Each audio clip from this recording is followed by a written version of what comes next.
ಪ್ರೀತಿಯ ಮಕ್ಕಳೇ, ನಿಮ್ಗೆಲ್ಲರಿಗೂ ಮಧ್ಯಾಹ್ನದ ಶುಭಾಶಯಗಳು. ಪ್ರೀತಿಯ ಮಕ್ಕಳೇ, ನಿಮ್ಗೆಲ್ಲರೂ ಈಗಾಗಲೇ ಜ್ಞಾನಪೀಠ ಪ್ರಶಸ್ತಿ ಪಡೆದಿರುವ ಕವಿಗಳ ಬಗ್ಗೆ ನೋಡಿದೀರಾ, ಓದಿದೀರಾ. ಹಾಗೆ ಇವಾಗ ನಾವು ಕವಿಗಳಲ್ಲಿ ಎಂಟನೇ ಕವಿಗಳಲ್ಲಿ ಒಬ್ಬರಾದಂತ ಕುವೆಂಪು ಅವರ ಬಗ್ಗೆ ನಾವು ಪ್ರಸಿದ್ಧ ಕವಿಯಾದಂತ ಕುವೆಂಪು ಅವರ ಬಗ್ಗೆ ನಾವಿಂದು ನೋಡೋಣ. ರಾಷ್ಟ್ರಕವಿ ಪ್ರಸಿದ್ಧ ಕವಿಯಾಗಿದ್ದಂತ ಕುವೆಂಪು ಅವರ ಬಗ್ಗೆ ನಾವಿಂದು ತಿಳಿದುಕೊಳ್ಳೋಣ ಮಕ್ಕಳೇ.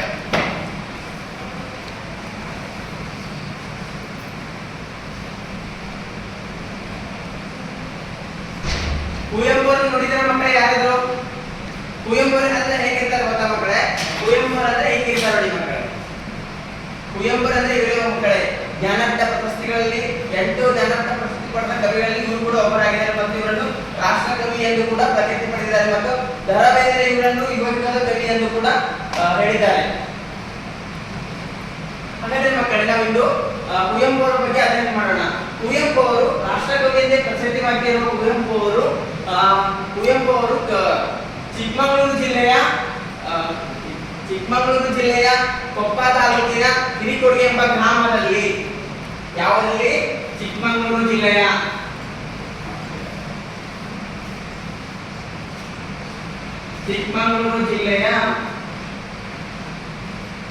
ಕೊಪ್ಪ ತಾಲೂಕಿನ ಹಿರಿಕೊಡಿಗೆ ಎಂಬ ಗ್ರಾಮದಲ್ಲಿ 1968 ಡಿಸೆಂಬರ್ 29ರಂದು ಜನಿಸಿದರು. ಎಷ್ಟರಲ್ಲಿ ಮಕ್ಕಳೇ? 1968 ಡಿಸೆಂಬರ್ 29 ಅದರಲ್ಲಿ ಕುವೆಂಪು ಅವರು ಜನಿಸಿದ್ದಾರೆ ಮಕ್ಕಳೇ. ಹಾಗಾದ್ರೆ ಕುವೆಂಪು ಅವರ ತಂದೆ ಹೆಸರು ವೆಂಕಟಪ್ಪ ಗೌಡ, ತಾಯಿ ಹೆಸರು ಸೀತಮ್ಮ. ತಂದೆ ಹೆಸರೇನು ಮಕ್ಕಳೇ? ವೆಂಕಟಪ್ಪ ಗೌಡ. ತಂದೆ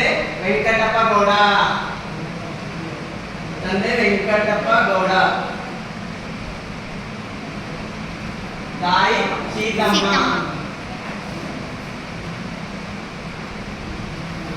ಸೀತಮ್ಮ. ಇವರು ಕುವೆಂಪು ಅವರು ತಂದೆ ವೆಂಕಟಪ್ಪ ಗೌಡ, ತಾಯಿ ಸೀತಮ್ಮ ಅವರು ಮತ್ತು ಇವರು ಕುವೆಂಪು ಅವರು ತಮ್ಮ ತಾಯಿಯ ತವರೂರಾದ ಚಿಕ್ಕಮಗಳೂರು ಜಿಲ್ಲೆಯ ಕೊಪ್ಪ ತಾಲೂಕಿನ ಹಿರಿಕೋಡಿ ಎಂಬ ಗ್ರಾಮದಲ್ಲಿ ಜನಿಸಿದ್ದಾರೆ. ಇವರ ತಂದೆಯ ಊರು ಶಿವಮೊಗ್ಗ ಜಿಲ್ಲೆಯ ಕುಪ್ಪಳಿ ಎಂಬ ಶಿವಮೊಗ್ಗ ಜಿಲ್ಲೆಯ ತೀರ್ಥಹಳ್ಳಿ ತಾಲೂಕಿನ ಕುಪ್ಪಳಿ ಎಂಬುದು ಇವರ ತಂದೆಯ ಊರಾಗಿದೆ ಮಕ್ಕಳೇ. ಇವರು ಕುವೆಂಪು ಅವರ ಹೆಂಡತಿ ಹೆಸರು ಹೇಮಾವತಿ. ಕುವೆಂಪು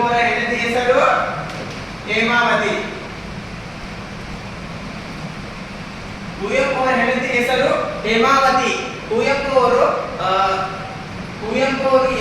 ಕುವೆಂಪುವರಿಗೆ ಹಲವಾರು ಕೃತಿಗಳನ್ನು ಬರೆದಿದ್ದಾರೆ. 75ಕ್ಕಿಂತ ಹೆಚ್ಚಿನ ಕೃತಿಗಳನ್ನು ಬರೆದಿದ್ದಾರೆ. ಅದರಲ್ಲಿ ಇವರಿಗೆ ಯಾವ ಕೃತಿಗೆ ಜ್ಞಾನಪೀಠ ಪ್ರಶಸ್ತಿ ದೊರಕಿದೆ ಅಂದ್ರೆ ಮಕ್ಕಳೇ, ಇವರಿಗೆ ಶ್ರೀರಾಮಾಯಣ ದರ್ಶನ ಕೃತಿಗೆ ಇವರಿಗೆ ಜ್ಞಾನಪೀಠ ಪ್ರಶಸ್ತಿ ದೊರಕಿತು. ಇವರಿಗೆ ಶ್ರೀರಾಮಾಯಣ ದರ್ಶನ ಕೃತಿಗೆ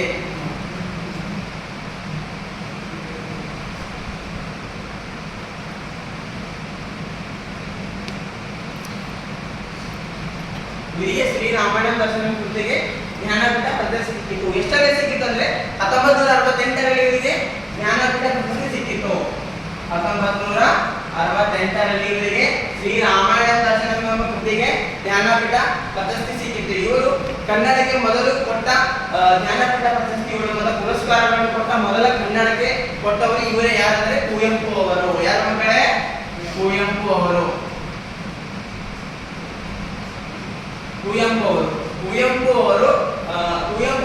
ಇಷ್ಟ ಅಲ್ಲದೆ ಕುವೆಂಪು ಅವರು ಚಿಕ್ಕಮಗಳೂರು ಜಿಲ್ಲೆಯಲ್ಲಿ ಜನಿಸಿದರು, ತಮ್ಮ ತಾಯಿಯ ತವರೂರಲ್ಲಿ. ಹಾಗಾದ್ರೆ ಇವರ ತಂದೆಯ ಊರು ಯಾವುದಂದ್ರೆ ಶಿವಮೊಗ್ಗ ಜಿಲ್ಲೆಯ ಕುಪ್ಪಳಿ ಎಂಬ ತಾಲೂಕಿನ ಶಿವಮೊಗ್ಗ ಜಿಲ್ಲೆಯ ಶಿವಮೊಗ್ಗ ಜಿಲ್ಲೆಯ ತೀರ್ಥಹಳ್ಳಿ ತಾಲೂಕಿನ ಕುಪ್ಪಳಿ ಇವರ ತಂದೆಯ ಊರಾಗಿದೆ ಮಕ್ಕಳೇ.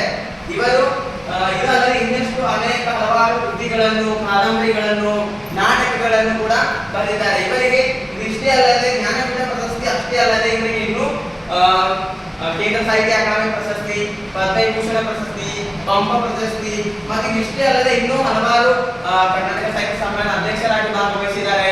ಮತ್ತೆ ಹಾಗೆ ಇನ್ನು ಹಲವಾರು ರೀತಿಯ ಇವರ ಜೀವನ ಮತ್ತು ಶೈಲಿಯನ್ನು ನೋಡೋದಾದ್ರೆ ಇವರ ಮಕ್ಕಳ ಹೆಸರು ಪೂರ್ಣಚಂದ್ರ ತೇಜಸ್ವಿ.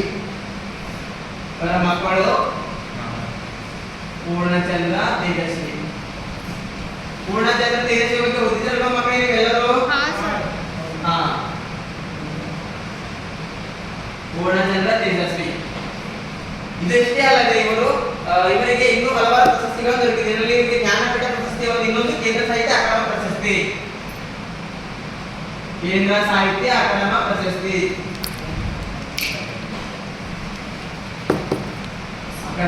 ಪ್ರಶಸ್ತಿ. ನೀವು ಇಷ್ಟೆಲ್ಲ ಕುವೆಂಪುರ ಬಗ್ಗೆ ಓದಿದ್ದೀರಾ, ಇಷ್ಟೆಲ್ಲ ಓದಿದ್ದೀರಾ ಕುವೆಂಪುರ ಬಗ್ಗೆ. ಇಷ್ಟೆಲ್ಲ ನಾವು ಹೇಳಿದ್ವಿ ಮಕ್ಕಳಿಗೆ, ಇಷ್ಟೆಲ್ಲ ಇವತ್ತಿನ ಕ್ಲಾಸ್ ಅಲ್ಲಿ ನಾವು ಕುವೆಂಪುರ ಬಗ್ಗೆ ಇಷ್ಟೆಲ್ಲ ತಿಳಿದುಕೊಂಡಿದ್ದೀವಿ. ಯಾಕಂದ್ರೆ ಮಕ್ಕಳೇ ನಾವಿಂದು ಕುವೆಂಪುರ ಬಗ್ಗೆ, ಜೀವನ ಚರಿತ್ರೆ ಬಗ್ಗೆ ಅವರ ಕೆಲವೊಂದು ಅಂಶಗಳ ಬಗ್ಗೆ ತಿಳಿದುಕೊಂಡಿದ್ದೇವೆ. ಇದಕ್ಕೆ ಸಂಬಂಧಪಟ್ಟಂತೆ ಕೆಲವೊಂದು ಕ್ವಶನ್ಸ್ ನ ಕೇಳ್ತೀವಿ, ಪ್ರಶ್ನೆ ಕೇಳ್ತೀವಿ. ಯಾರಾದ್ರೂ ಗೊತ್ತಿತ್ತಂದ್ರೆ ಕೈನ ಮೇಲೆ ಕೆತ್ತಿ ಆನ್ಸರ್ನ ಮಾಡಿ ಪೂರ್ಣ ವ್ಯಾಖ್ಯೆ ಹೇಳಿ ಮಕ್ಕಳೇ.